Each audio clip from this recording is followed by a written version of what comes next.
Assalamualaikum warahmatullahi wabarakatuh. Saya Dwi Maulidiah dari kelompok 6 akan membahas materi tentang falah. Yang pertama adalah pengertian falah. Kata falah memiliki banyak arti. Di antaranya bisa diartikan sebagai kebahagiaan, kemakmuran, kesejahteraan, atau pencapaian yang kita inginkan. Dalam Islam, falah bisa dimaknai sebagai keberuntungan jangka panjang, yaitu dunia akhirat, di mana keberuntungan tersebut tidak hanya memikirkan dunia saja, akan tetapi juga tentang keberuntungan yang akan didapat di akhirat kelak. Sehingga falah dalam Islam tidak hanya memandang aspek material, namun ditekankan pada aspek spiritualnya. Kemudian ada konsep falah. Konsep falah ini itu ada dua, yakni konsep falah dunia dan konsep falah akhirat. Konsep falah dunia itu mencakup tiga pengertian, yakni kelangsungan hidup, kebebasan dari kemiskinan, dan kekuatan dan kehormatan. Dari ketiga arti ini mengandung bahwa konsep falah dunia itu hanyalah bersifat sementara. Misalkan dalam kelangsungan hidup, kita hidup di dunia hanyalah sementara. Kemudian kebebasan dari kemiskinan. Segala keadaan kita di dunia, entah itu miskin, entah itu kaya, itu hanya bersifat sementara. Kemudian begitu juga dengan kekuatan dan kehormatan. Jabatan dan apapun masalah dunia itu bersifat sementara. Sedangkan dalam konsep falah akhirat, yang diantaranya ada kelangsungan hidup, kesejahteraan, kemuliaan, pengetahuan yang bebas dari segala kebodohan. Dari keempat ini, dalam konsep falah itu sifatnya abadi, dimana jika kita di akhirat kelak, hidup kita akan abadi, akan kekal selama-lamanya di akhirat. Tidak ada kehidupan di dunia lagi. Sudah, akhirnya ya di akhirat. Kemudian kesejahteraan juga itu jika di akhirat itu sifatnya abadi atau kekal. Kemuliaan, terus pengetahuan yang bebas dari segala kebodohan. Segala hal yang ada di akhirat nanti itu akan bersifat kekal atau abadi selama-lamanya. Selanjutnya yakni tujuan falah. Sebenarnya tujuan kehidupan manusia pada akhirnya adalah falah di akhirat. Falah di dunia merupakan tujuan antara atau sarana untuk mencapai falah akhirat.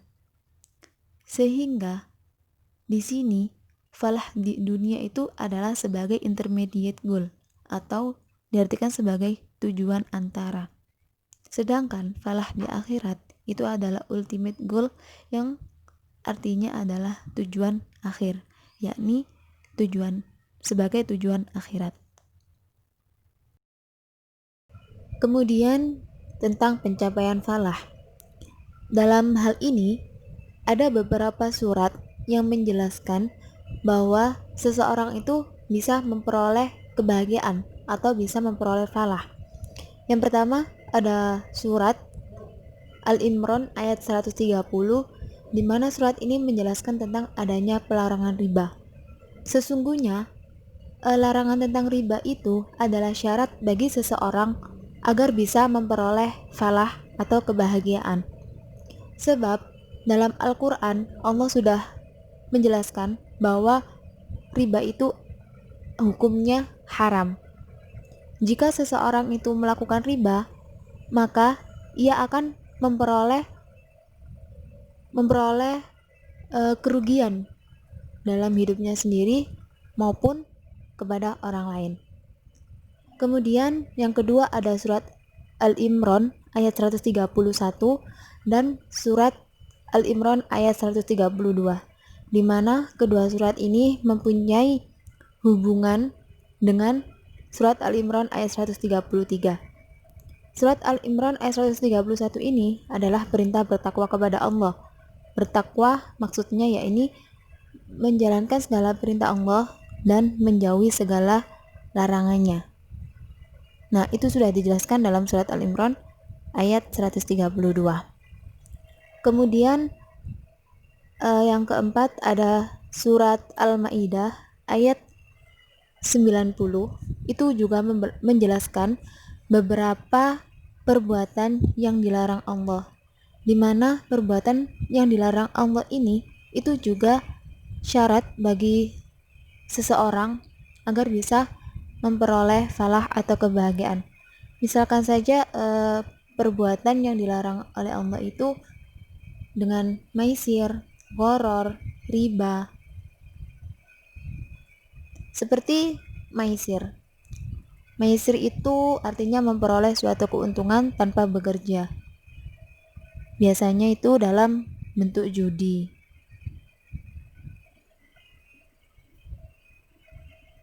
Ya memang orang tersebut sudah memperoleh keberuntungan ya.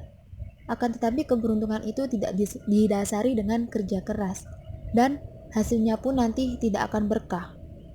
Hidupnya pun akan sengsara. Dengan berarti ia di dunia ini belum memperoleh kebahagiaan atau falah. Di dunia saja ia tidak memperoleh kebahagiaan apabila di akhirat kelak.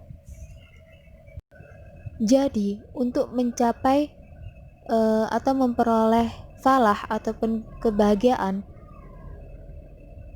orang tersebut harus menjauhi segala apapun yang sudah dilarang oleh Allah dan menjalankan segala perintah Allah.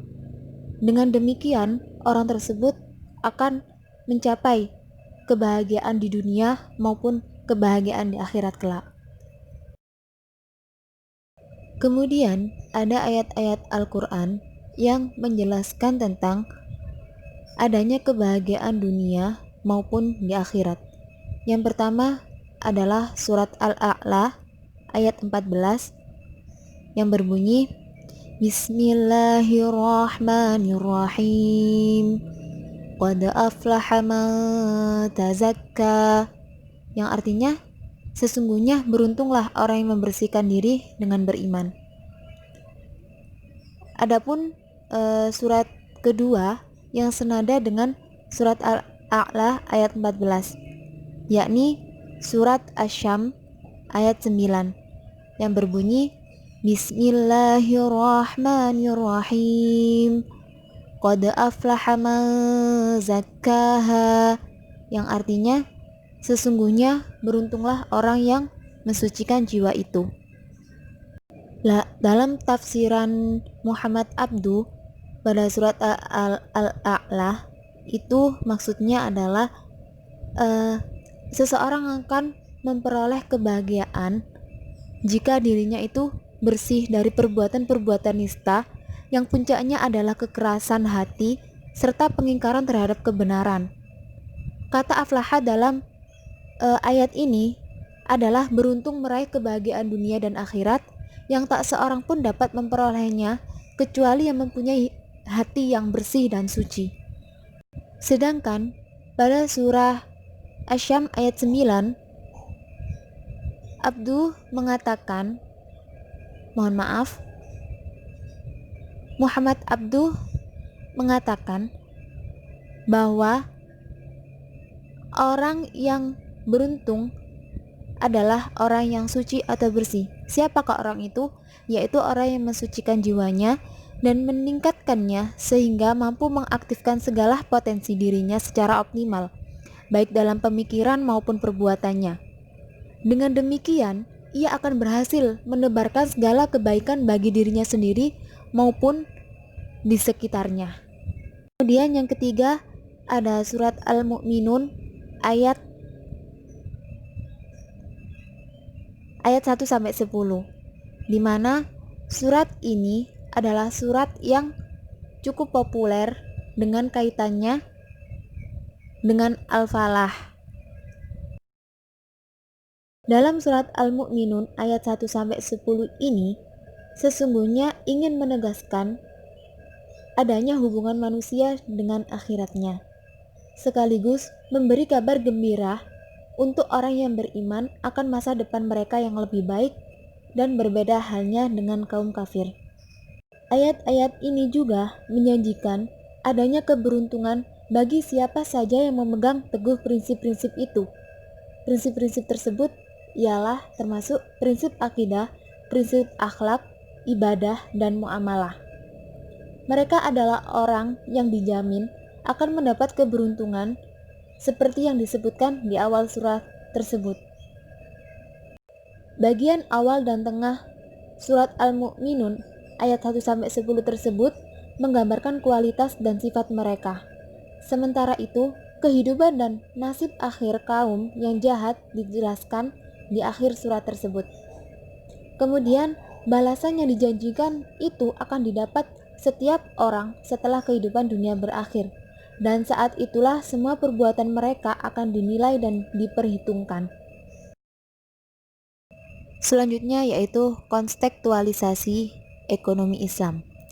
Pada sisi ekonomi, seseorang akan memperoleh falah atau kebahagiaan pada saat ia dapat memenuhi kebutuhan hidupnya secara wajar dan layak.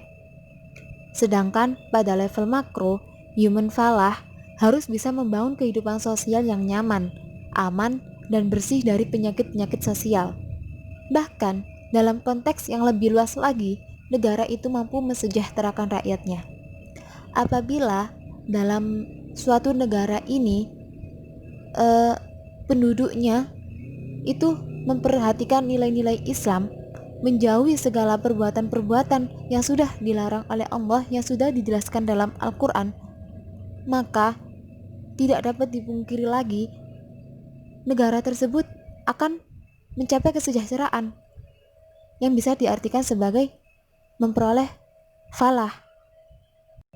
Akan tetapi bisa dilihat di sekeliling kita masih banyak orang yang mempraktekkan apa yang seharusnya tidak dilakukan, seperti melakukan korupsi, riba masih dijalankan, perbuatan tidak jujur, jual beli yang haram, itu masih dilakukan. Sehingga suatu negara tersebut bisa mengalami kehancuran dan tidak akan memperoleh kebahagiaan atau falah. Kemudian, konsep falah ini tidak berhenti pada sisi ekonomi saja, akan tetapi sangat berhubungan dengan spiritualitas, moralitas, dan konteks kehidupan bernegara.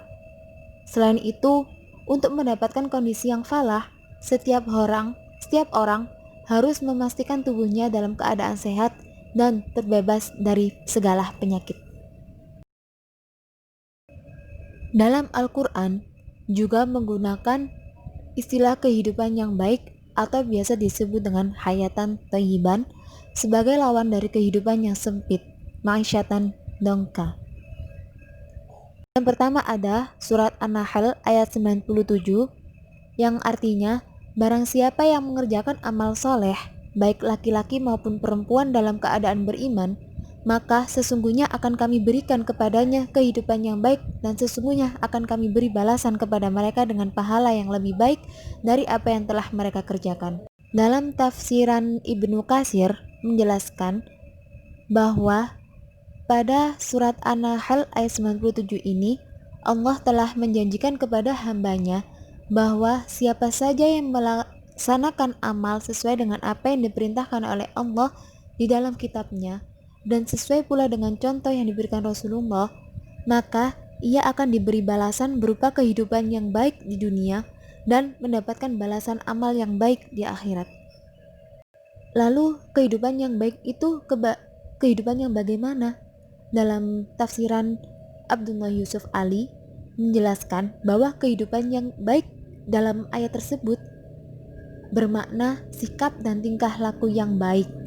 Menurutnya, keimanan yang sungguh-sungguh berarti sikap dan tingkah laku yang baik. Sebaliknya, daripada gelisah dan bersedih hati, kita harus tenang dan merasa puas. Yang jelas, apapun tafsiran dari kehidupan yang baik, yang kesemuanya baik itu adalah kumpulan dari unsur-unsur falah. sudah dijelaskan di slide sebelumnya bahwa falah bukan saja berkenaan dengan kecukupan hal-hal material saja, akan tetapi juga menyangkut hal-hal yang bersifat spiritual. Adapun kehidupan yang sempit yang disebutkan oleh Allah dalam surat Toha ayat 124 sampai 126, dan teman-teman bisa membaca sendiri ya artinya, dimana surat Toha ayat 124 sampai 126 ini menjelaskan bahwa siapapun yang menyalahi perintah Allah seperti apa yang sudah ditetapkan dalam Al-Quran dan juga mengingkari ketentuan sunnah Rasulnya, maka Allah akan memberinya kehidupan yang sempit. Bagaimana kehidupan yang sempit itu? Kehidupan yang sempit merupakan kehidupan yang tidak ada ketentraman jiwa dan kedamaian di dalamnya. Kehidupan yang sempit dalam bahasa yang sederhana adalah hilangnya falah atau kebahagiaan dari dalam diri orang tersebut. Dengan demikian, mencari kehidupan yang falah atau mencari kebahagiaan merupakan kewajiban bagi setiap muslim. Tidak boleh bersikap pasrah dan merasa kehidupan yang sedang ia jalani adalah sesuatu yang tidak boleh ditolak. Dan perlu diingat, kebahagiaan di dunia hanyalah sementara. Tujuan dari kehidupan adalah memperoleh kebahagiaan di akhirat.